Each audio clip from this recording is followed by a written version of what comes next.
இன்னைக்கு நம்ம பன்னீர் டிக்கா பண்ணலாமா? பன்னீர் டிக்கா பண்ண தேவையா பொருட்கள்: பன்னீர், தயிர், லெமன் ஜூஸ், மஞ்சத்தூள், மிளகாத்தூள், சீரகத்தூள், உப்பு, பெப்பர், கரம் மசாலா, கஸ்தூரி மேத்தி.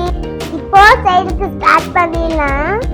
தயிர் ஊற்றிக்கலாம், மஞ்சத்தூள் போட்டுக்கலாம், மிளகாத்தூள் போட்டுக்கலாம், சீரகத்தூள் போட்டுக்கலாம், பெப்பர் தூள் போட்டுக்கலாம், கரம் மசாலா போட்டுக்கலாம், 1 2 3 கஸ்தூரி மேத்தி போட்டுக்கலாம், உப்பு போட்டுக்கலாம்.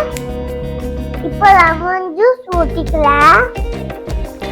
இப்போ நல்லா மிக்ஸ் பண்ணிக்கலாம். நல்லா மிக்ஸ் பண்ணியாச்சு. இப்போ பன்னீர் போட்டுக்கலாமா?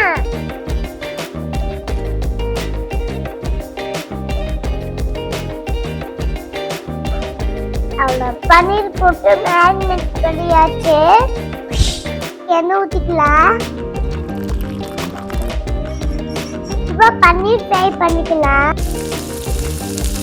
பன்னீர் டிக்கா சூப்பரா ரெடி ஆயிட்டு இருக்குது. பன்னீர் டிக்கா சூப்பரா ரெடி ஆயிடுச்சு. இப்போ எடுத்துக்கலாமா?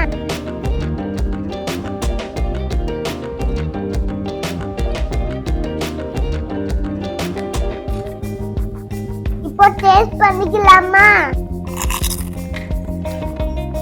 டேஸ்டி. இந்த வீடியோ பிடிச்சிருந்தா லைக் பண்ணுங்க, ஷேர் பண்ணுங்க, அப்போ சப்ஸ்கிரைப் பண்ணுங்க. Bye, see you back.